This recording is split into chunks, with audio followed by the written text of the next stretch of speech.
Subscribe करें और bell दबाएं ताकि कोई खबर रह न जाए।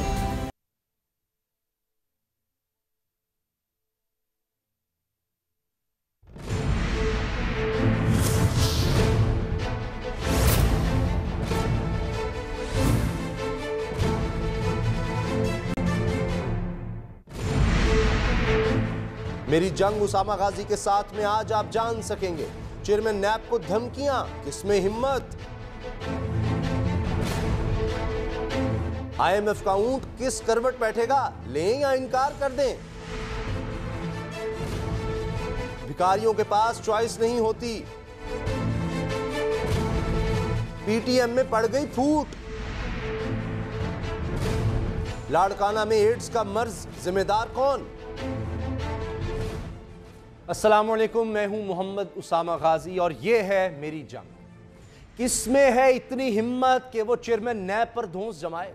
किसने की ऐसी जुर्रत जो चेयरमैन नैब पर दबाव डाले। ये जो कोई भी है अभी मंजर आम पर नहीं, लेकिन इतलात ये हैं कि कौमी एहतसाब ब्यूरो के chairman justice retired Javed Iqbal पर इंतहाई अहम रेफरेंसेस वापस लेने के लिए दबाव डाला गया है।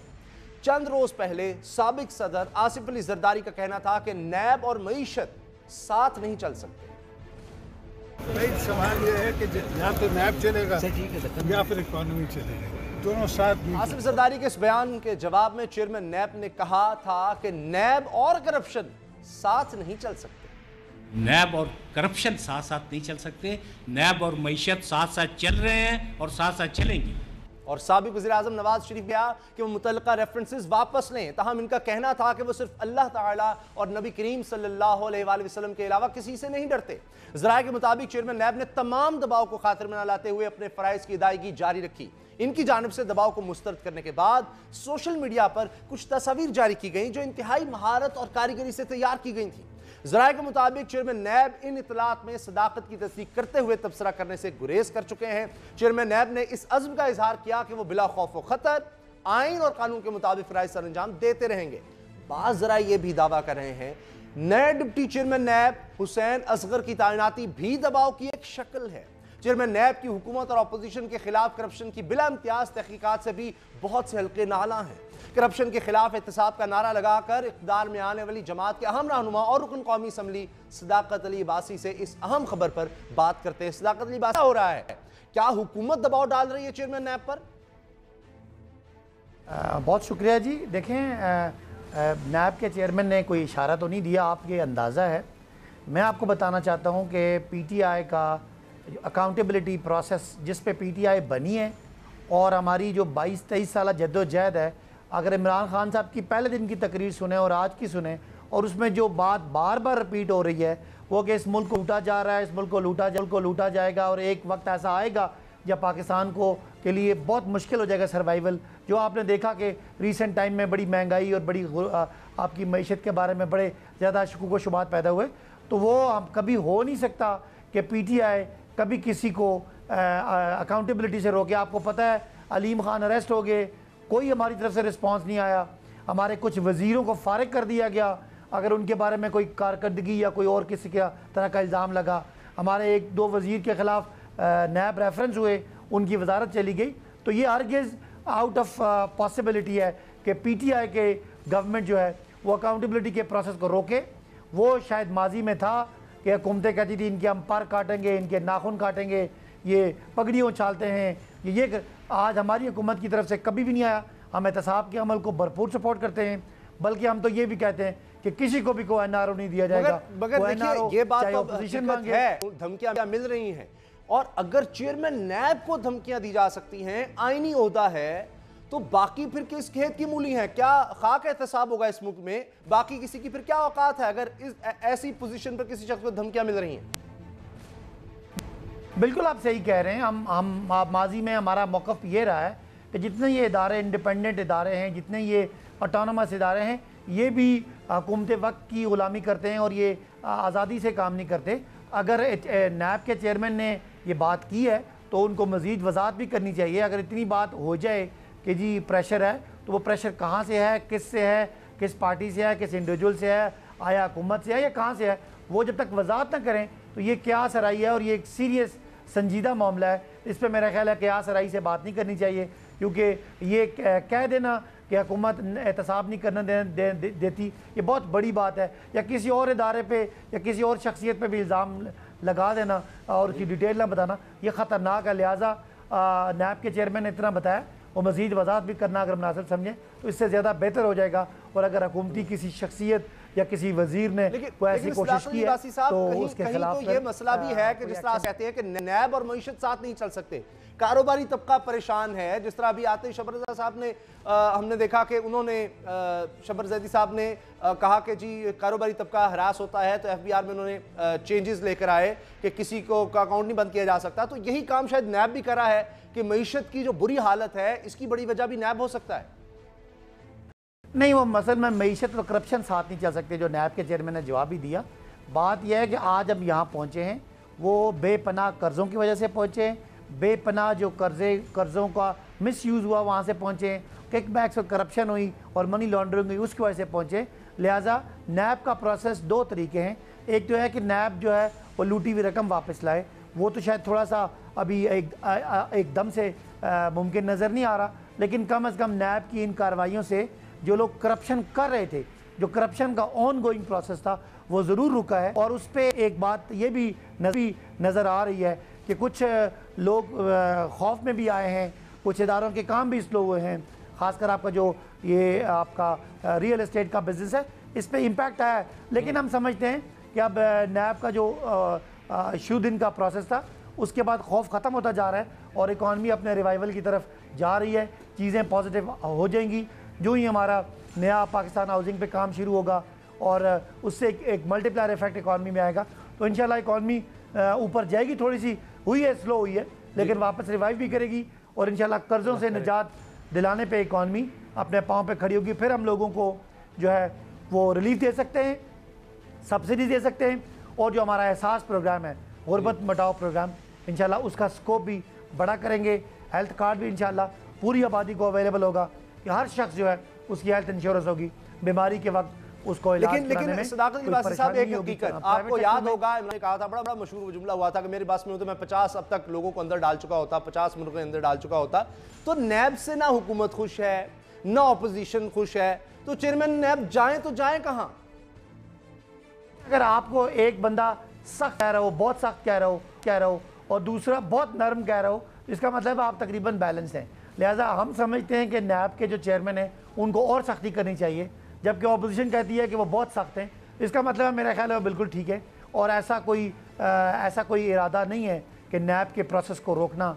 PTI के अपना जो मंशूर है, जो PTI का अपना नज़रिया है, उसके ख़िलाफ़ है। लिहाजा नैब हम समझते हैं कि बहुत फाल नहीं है, उसको बहुत तेज़ी से केसेस को प्रोसिक्यूट करना चाहिए, मुलज़मों को मुजरम बनाने में वक्त नहीं लगना चाहिए, उस पर तगड़ा हाथ डालना चाहिए, मजबूत केसेस बनाने चाहिए। हम समझते हैं कि प्रोसिक्यूशन कमज़ोर है, जिसकी वजह से हमेशा करप्ट लोग बच जाते हैं, लेकिन इसके बावजूद कोई प्रोसेस रोक देना वो एक कमज़ोर प्रोसेस के मुकाबले में ज़्यादा बुरी चीज़ है। इसलिए वी वुड सपोर्ट कि नैब चले और अपने आप को बेहतर करे, अपनी कैपेसिटी बिल्डिंग करे, अच्छे लॉयर्स, अच्छे प्रोसिक्यूटर्स, अच्छे इन्वेस्टिगेटर्स रखें, ताकि जो कौम के साथ इतना बड़ा साहब जनाब सदाकत लिबासी साहब, आपकी बड़ी मेहरबानी। ये धौंस धमकी का मामला ऐसे है कि जैसे सिर्फ चेयरमैन नैब नहीं, IMF को अगर देखें तो हुकूमत को भी IMF की तरफ से कुछ ऐसी ही सूरत हाल का सामना है।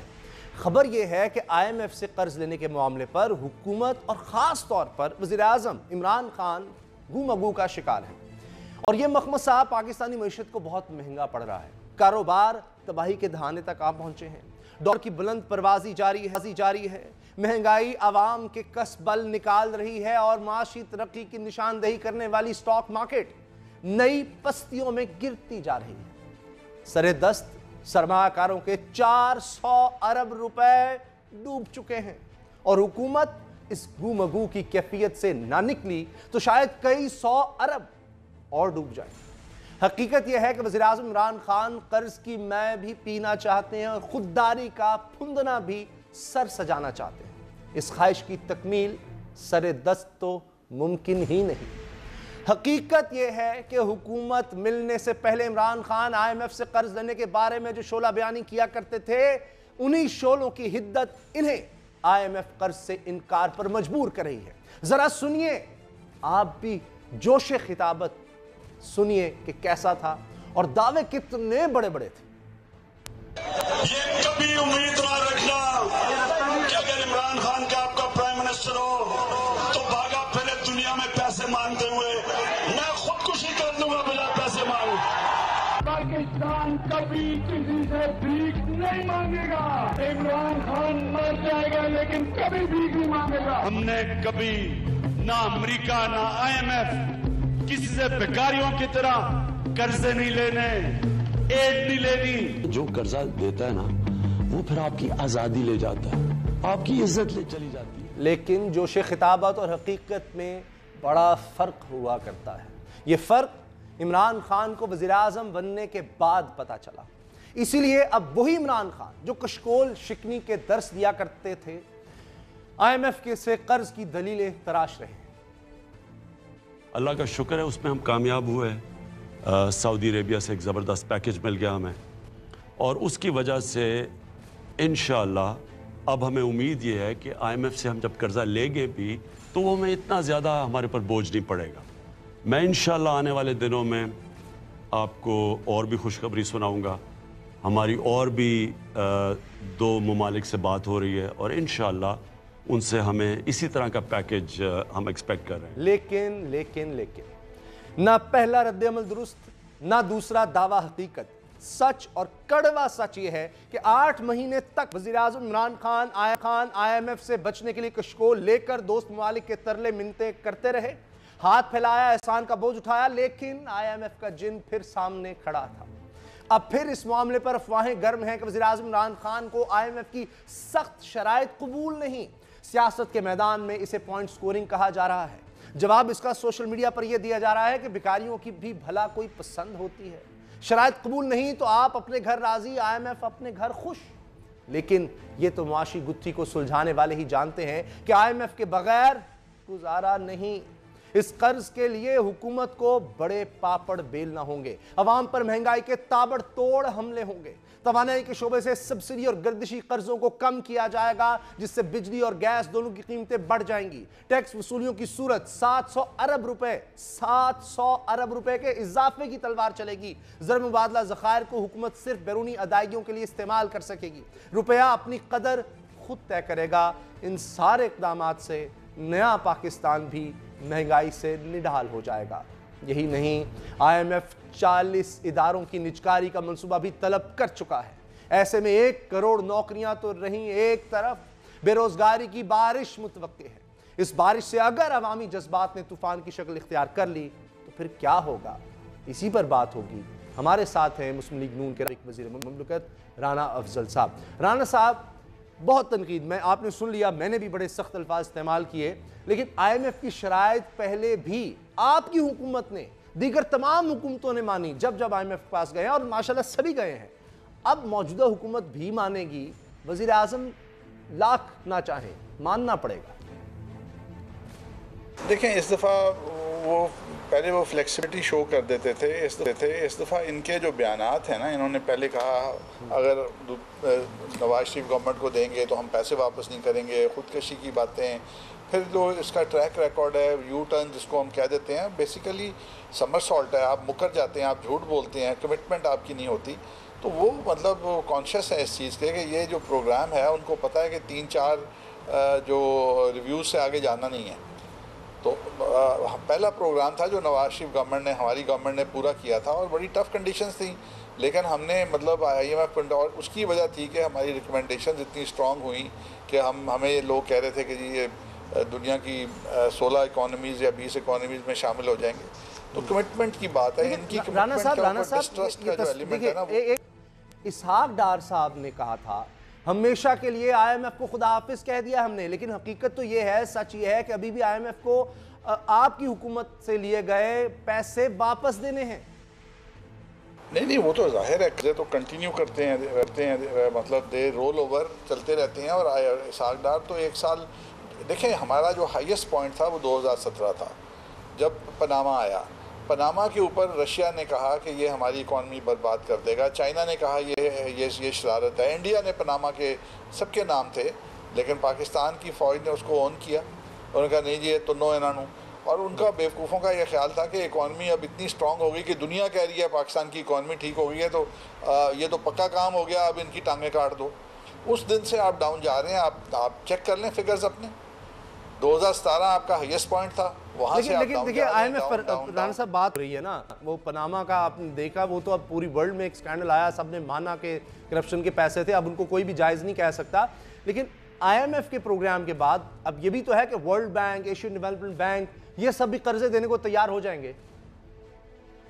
देखिए, इस गवर्नमेंट को अब एक ही काम करना चाहिए, और बाकी जो मेरा ख्याल है आप आने वाले वक्त में देखेंगे कि आपको प्रोजेक्ट फाइनेंसिंग मिल जाएगी, बजटरी सपोर्ट की फाइनेंसिंग नहीं मिलेगी। अगर आपने डैम आपका जो है कंट्रोवर्शियल ना हो, आप डैम के लिए पैसे ले लें क्योंकि डैम अर्न कर देगा पैसे।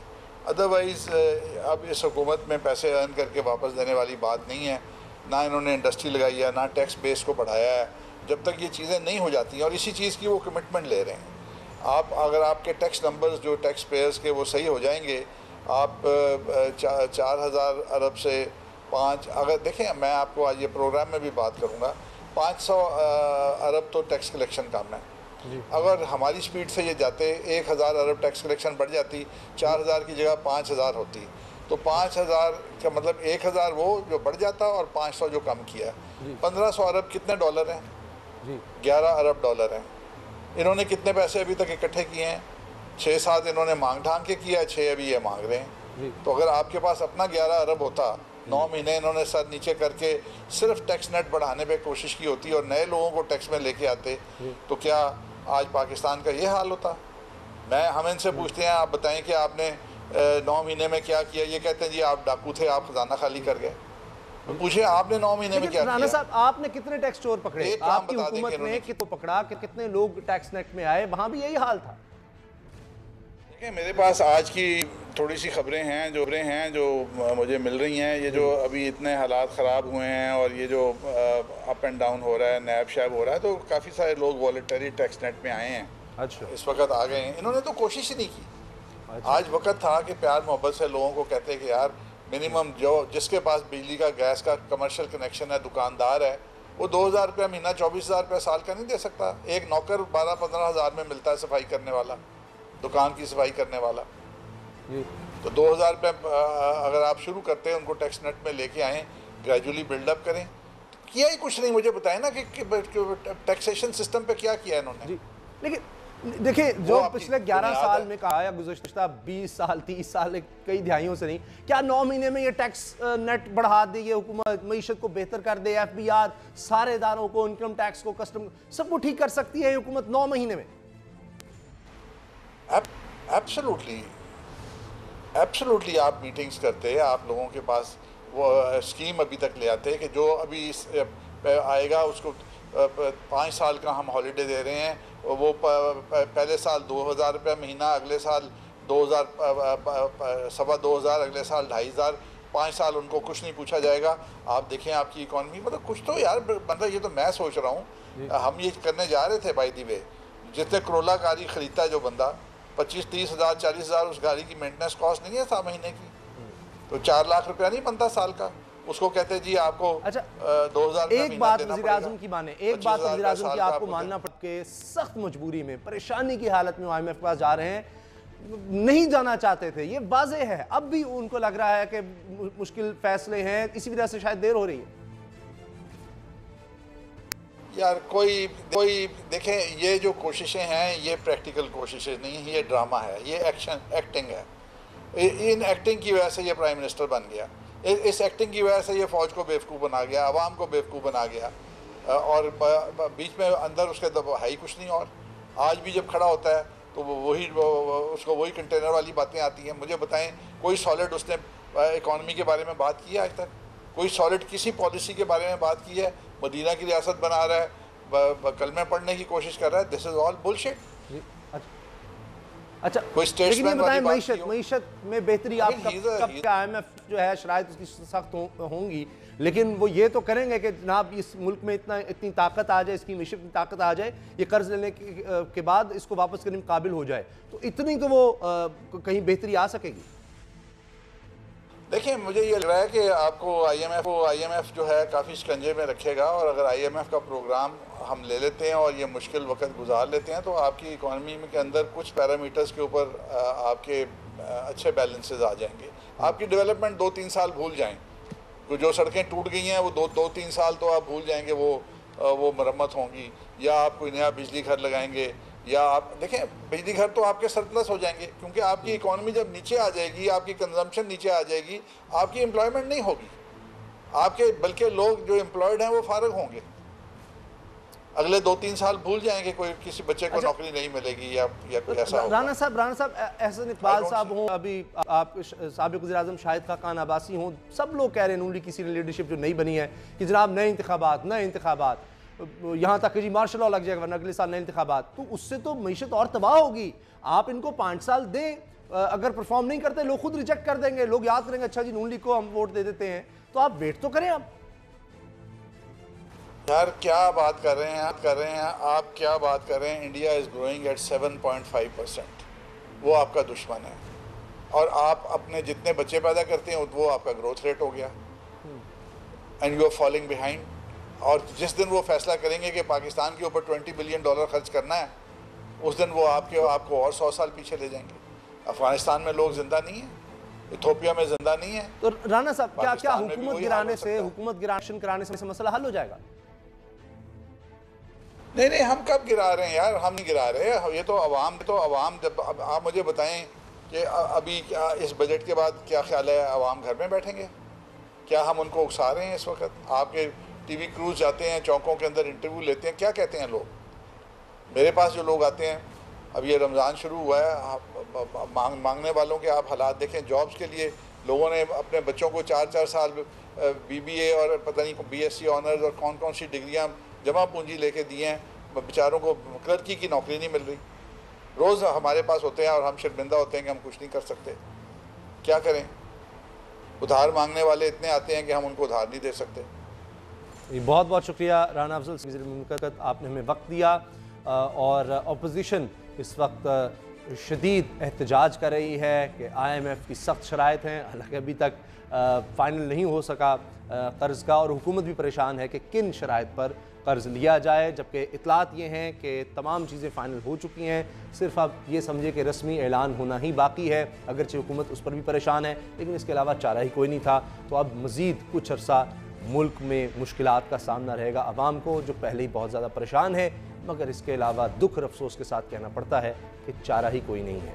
आज की एक और बड़ी खबर, अफसोसनाक खबर, दुश्मन पाकिस्तान के खिलाफ फिर सरगर्म है। दहशतगर्दी की बला फिर करिया क़यामत ढाने को बेताब है।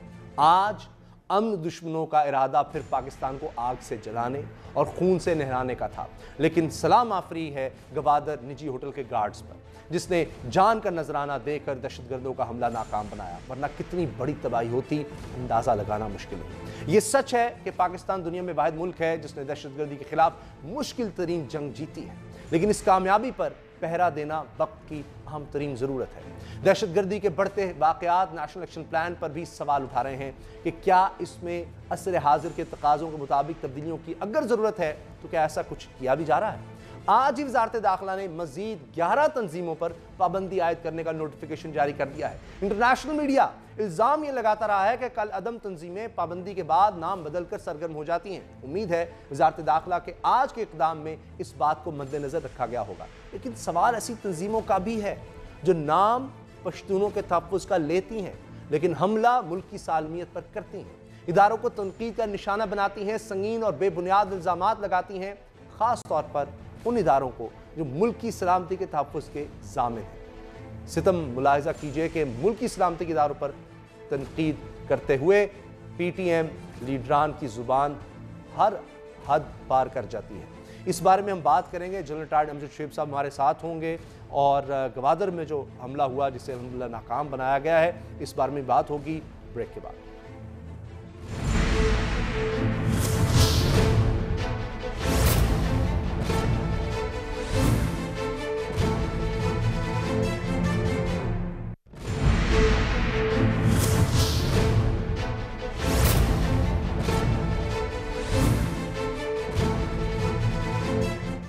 मुल्क में फिर दहशतगर्दी फैलाने की कोशिश हो रही है। काफ़ी हद तक पाकिस्तान ने इस नासूर पर काबू पाया, मगर अब दोबारा से हमले किए जा रहे हैं। जो हाल ही में गवादर में अभी आज के दिन की जो खबर है, होटल पर हमला किया गया, उसी बारे में हम बात करेंगे। सेनेटर अनवारुल हक काकड़ साहब हमारे साथ हैं बलोचिस्तान से। सेनेटर साहब, ये जिस तरह हम देख रहे हैं गुज़िश्ता कुछ दिनों से हमले हो रहे हैं, उससे लग रहा है कि इंटरनेशनल मीडिया को बैनुल-अक़वामी दुनिया में भी कुछ खास पैगाम देने की कोशिश की जा रही है कि पाकिस्तान अब भी महफूज नहीं है, यहाँ की मईशत, सी पैक और दहशत पूरे मुल्क में फैलाई जा रही है। सामा, बहुत शुक्रिया। जैसे आपके सवाल से खुद आया है, देखें ये जो आज का अटैक है या पिछले चंद माह में दोबारा जो रिसर्जेंस आपको नजर आ रही है, सर्ज नजर आ रही है अटैक्स में, बुनियादी तौर पे ये वही पुराने इनके जो रेमिनेंट्स हैं जो रॉ फंडेड स्ट्रेटेजिक टूल के तौर पे हिंदुस्तान इस खत्ते में इस्तेमाल कर रहा था। वो वाहिद ममलिकत है इस पूरे रीजन में जिसने ओपनली डिक्लेयर्ड अपोजिशन इख्तियार की हुई है सीपैक के। अब उन्होंने ये सेंस ऑफ इनसिक्योरिटी क्रिएट करने के लिए इसी तरह की जो ग्रुप्स है उनको इस्तेमाल करना है और इस्तेमाल करके मीडिया टेंशन सीख करनी है। आप देखें कि इसमें एक्चुअल इम्पैक्ट कम है लेकिन मीडिया टेंशन का पहलू इसका बहुत ज़्यादा है। तो उससे वाज़ेह होता है कि ये लोग एक मखसूस पैगाम नेशनल लेवल पे भी देना चाहते हैं, रीजनल लेवल पे भी देना चाहते हैं और इंटरनेशनल सतह पर भी देना चाहते हैं। जी, तो आपको क्या लग रहा है, क्यों अब तक हम मुकम्मल तौर पर काबू नहीं पा सके दहशतगर्दी पर? क्या हमें अब ईरान के बॉर्डर पर भी पूरी बाड़ लगानी होगी? जब हम अफगानिस्तान के साथ लगाते हैं दूसरी तरफ से हमले शुरू हो जाते हैं, अब पूरा वो बॉर्डर भी हमें महफूज करना होगा। एक तरफ इंडिया है, एक तरफ अब ये एक तो बड़ा मसला खड़ा हो गया पाकिस्तान के। देखिए, ये तकलीफदेह सूरत हाल है, लेकिन उसमें मेरे ख्याल में ये एक बड़ी वाइबल ऑप्शन है कि ईरान के साथ भी हमें बाड़ लगाने की ज़रूरत भी पेश आ रही है और मेरे ख्याल में काम शुरू भी हो चुका है। ईरान के भी मफाद में है, हमारे भी मफाद में है कि रेगुलेटेड मूवमेंट रहे लोगों की, पता हो दोनों रियासतों को कि कौन जा रहा है और कौन आ रहा है, और इसमें वो एलिमेंट्स जो उनको नुकसान पहुंचाएं या हमारी तरफ नुकसान पहुंचाएं, इन दोनों पे एक चेक रहना चाहिए। अनवारुल काकड़ साहब, ये बहुत लंबी एक जंग है जिसमें हमने काफ़ी कामयाबियां हासिल की हैं। अभी आपको क्या लगता है कितना वक्त और लगेगा? क्योंकि जब पाकिस्तान ऐसे लगता है कि बेहतरी की तरफ जाने लगा है तो हम माशी तौर पर भी और दीगर कोई ना, जिस तरह आप देखिए अभी हाल ही में इंडिया के साथ जो हो गया, पाकिस्तान पर हमला करने की कोशिश की इंडिया ने, इस तरह के कुछ ना कुछ वाकयात होने लग जाते हैं जो ही हम किसी बेहतरी की जाने लगते हैं। देखिए, ये बात आपने बिल्कुल राइटली आइडेंटिफाई की। पोस्ट पुलवामा सिचुएशन में दो चीज़ें तो बड़ी वाज़ेह हो गई कि हिंदुस्तान कन्वेंशनल वॉरफेयर और न्यूक्लियर वॉरफेयर दोनों का ऑप्शन एक्सरसाइज नहीं कर सकता।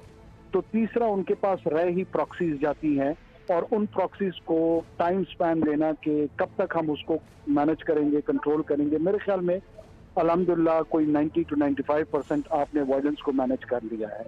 जो 4-5% रेमिनेंट्स हैं उनके लिए इंटेलिजेंस बेस्ड ऑपरेशंस जो हैं, जिस तरह रद्दुल फसाद का एक ओवरऑल अम्ब्रेला मौजूद है, इस पे मजीद फोकस करने की ज़रूरत है। नेशनल एक्शन प्लान में उसकी इम्प्लीमेंटेशन में प्रायोरिटी इसको देनी चाहिए।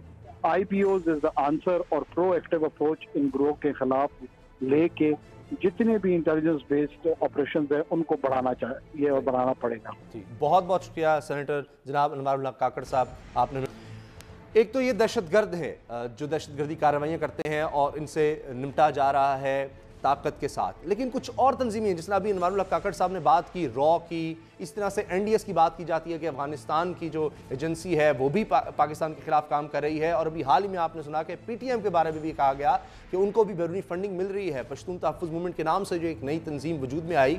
लेकिन आज की खबर यह है कि इसमें फूट पड़ चुकी है कि कुछ इनके मकामी रहनुमा जनूबी वज़ीरिस्तान और शुमाली वज़ीरिस्तान से उनका ताल्लुक था, वो जाकर वहाँ पर आला फौजी अफसरान से उन्होंने मुज़ाकरात किए, मिले। इस पर कि PTM की आला क़यादत जो है वो नाराज़ है, मंजूर पश्तीन नाराज़ हो गए हैं कि क्यों जाकर मिले। तो क्या PTM मुज़ाकरात पर यकीन नहीं रखती?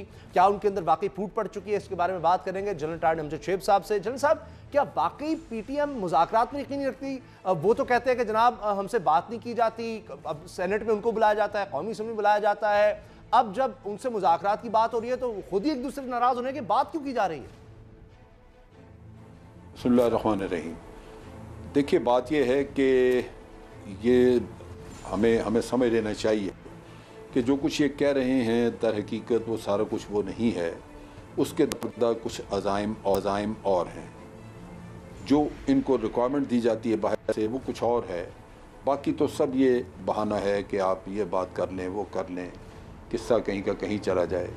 आप बड़ी सीधी सी बात देखें कि जो फाटा है वहाँ पे जो भी इन्होंने मसाइल बताए उसमें से कुछ हल हो गए। कुछ सबसे बड़ा इम्पोर्टेंट काम था मेन स्ट्रीमिंग ऑफ फाटा, वो हो गया साथ ही। और उसके बाद बाज़ चीज़ें हाफ वे हैं, बाज़ हो रही हैं, उन पे काम हो रहा है। लेकिन फाटा का मसला जो है उसको सारी पश्तून कम्युनिटी का कैसे बन गया कि आप कहें जी पश्तून तहफ़्फ़ुज़ मूवमेंट, कि जी पश्तूनों के हुकूक नहीं मिल रहे।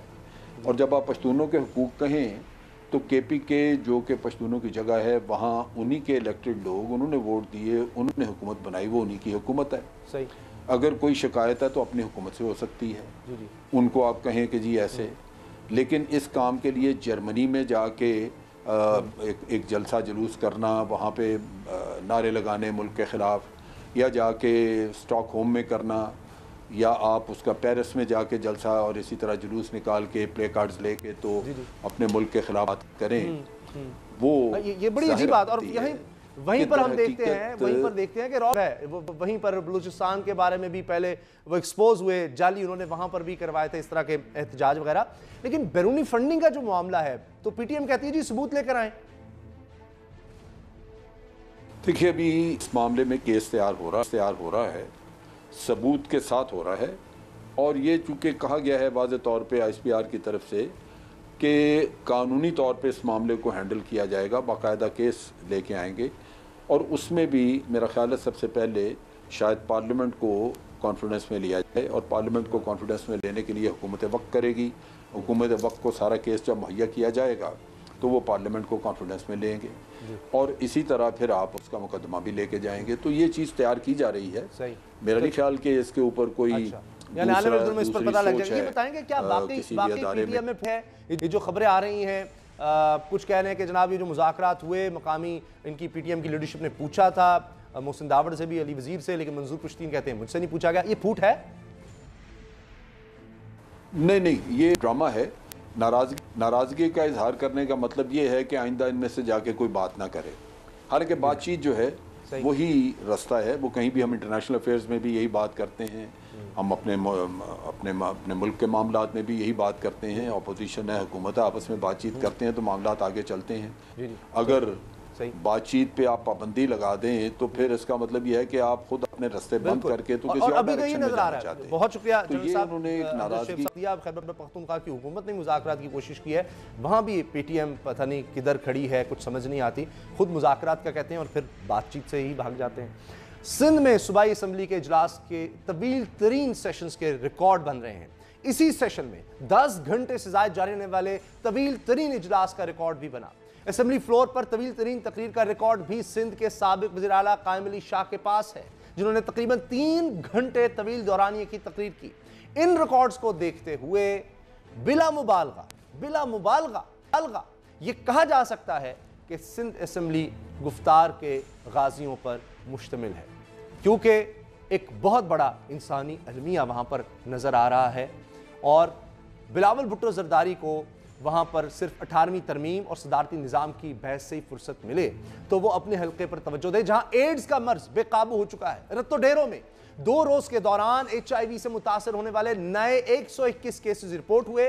मुतासर अफराद की तादाद 388 हो गई। गुज़श्ता 13 दिनों में 7,534 अफराद की स्क्रीनिंग की गई, जिसमें HIV से मुतासर 270 बच्चे और 67 बालिग अफराद की तादाद सामने आई। मूजी मर्ज के शिकार 2 बच्चे जान की बाजी हार गए। सिंध हेल्थ केयर कमीशन ने मुख्तलिफ अजला में 107 अताइयों के क्लिनिक सील कर दिए।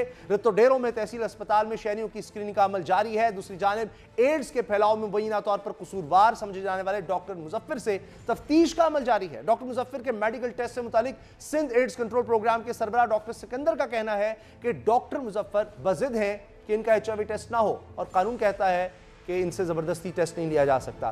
क्या हालात हैं, इस बारे में हम बात करेंगे नुसरत सहर अब्बासी साहिबा से, अपोजिशन रहनुमा है सिंध में। नुसरत साहिबा, क्या हुकूमत वो सब कुछ कर रही है जो कर सकती है। अब शायद लग रहा है कि एक्शन तो लिया गया है।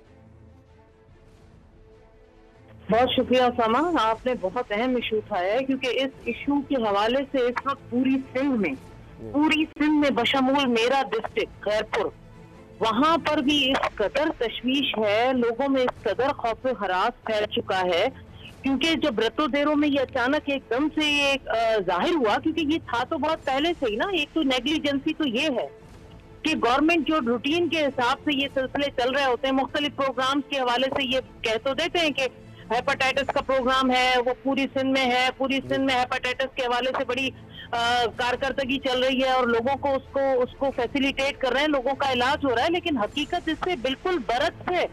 जब ये रत्तो देरों का हुआ तो यकीन माने हम हैरान हो गए कि मासूम बच्चों में, मतलब बच्चों की, ये तो कहा जाए कि चले बड़ों में किसी वजूहात की वजह से ये मर्ज लाहक हो सकता है, लेकिन मासूम बच्चों में कहाँ से आ गया भाई। तो अब ये चीजें आहिस्ता आहिस्ता सामने आ रही हैं और काफी अरसे से आप मीडिया तो इस चीज को उठा तो रहा था कि भाई बहुत जो जाली किस्म के डॉक्टर्स हैं, जाली ब्लड बैंक्स हैं, जाली किस्म के पैरामेडिकल भी स्टाफ बैठा हुआ है, लाजमी जब अनट्रेंड इस तरह के लोग होंगे। लेकिन ऐसे तो लगता है, बज़ाहिर ऐसा लगता है कि सिंध में हुकूमत में तो सेहत पर सबसे ज्यादा तवज्जो दी गई है, और हो सकता है कि ब्यूरोक्रेसी में, अफसरशाही में कुछ लोग उस पर अमल ना करते हैं, वरना NICVD की बड़ी साल दी जाती है कि सिंध में तो सबसे ज्यादा पैसा खर्च किया गया है। नहीं जी, आप इस तरह नहीं कह सकते। क्यों इस तरह का सवाल क्यों आया? आपने भी इरेज क्यों किया? निचली सतह पर भी क्या एडमिनिस्ट्रेटिवली इनकी गुड गवर्नेंस नहीं है, इनकी गिरफ्त नहीं है? अगर ये फरमाते हैं कि वफाक से हमें इख्तियारात नहीं मिलते, तो क्या इन्होंने फिर सूबाई लेवल से डिस्ट्रिक्ट लेवल पर या तालका लेवल पर इख्तियारात नहीं दिए? इसका मतलब है कि ये खुद भी इस चीज में मुजरिम है कि वफाक से ना मिलने के इख्तियारात का रोना आप रोते हैं, लेकिन जब सूबाई लेवल पर हम बोले तो वाकई हकीकत है, ये चीज है कि सूबाई लेवल पर इन लोगों ने डिस्ट्रिक्ट लेवल पर या तालका लेवल पर इख्तियारात की डेवोल्यूशन नहीं की, जिसकी वजह से जो लोकल बॉडी सिस्टम है वो तबाह है। अगर वो सही काम कर रहा होता तो अब जो पकड़ा जा रहा है, जाली डॉक्टरों को, ताइयों को, क्लिनिक्स बंद किए जा रहे हैं, इससे मसला हल हो जाएगा? देखिए उसामा, ये तो आप लोगों का शुक्रगुजार है हम लोग, आपकी थैंक यू कि मीडिया ने ये उठाया। अगर मीडिया ना उठाए ना तो ये लोग सोते रहे, ये ठंडे ठंडे घरों में, बंगलों में, ऑफिस में सोए हुए। कौन सा मिनिस्टर है जिसको आप दिखा रहे हो कि वो कराची से निकला, हैदराबाद विजिट किया, फिर वो लाड़काना भी गया, नवाबशाह भी गया, खैरपुर भी गया, और उसको तो चैन ही नहीं है अपने ऑफिस में बैठने में। ये सिर्फ कराची में किसी हद तक थोड़ा बहुत घूम फिर कर फिर अपने ठंडे ठंडे ऑफिसों में आकर बैठ जाते हैं। इनको क्या गर्ज है कि इतने गरीब लोग, जिस तरह आवाम मर रही है, या जिस तरह आप भी कह रही हैं, बहुत से लोग हैं कि बिलावल भुट्टो जरदारी इस चीज़ पर ज़्यादा तवज्जो दें, बजाय इसके कि वफाकी हुकूमत पर नज़र रखें, असम्बली में जाकर तकरीरें करें, 18वीं तरमीम या IMF और ये सब मसाइल होंगे, लेकिन असल मसला ज़्यादा इंसानी अलमिया इस वक्त सिंध के अंदर जन्म ले रहा है, उसको कंट्रोल करने की ज़रूरत है। बहुत बहुत शुक्रिया नुसरत सहर अब्बासी साहिबा, आपने हमें वक्त दिया प्रोग्राम देखने का, बहुत शुक्रिया। दुआ में याद रखिएगा, अल्लाह ताला आपको नफ़रतों और औलाद के गम से महफूज रखे। अल्लाह हाफ़िज़। मेरी जंग जारी।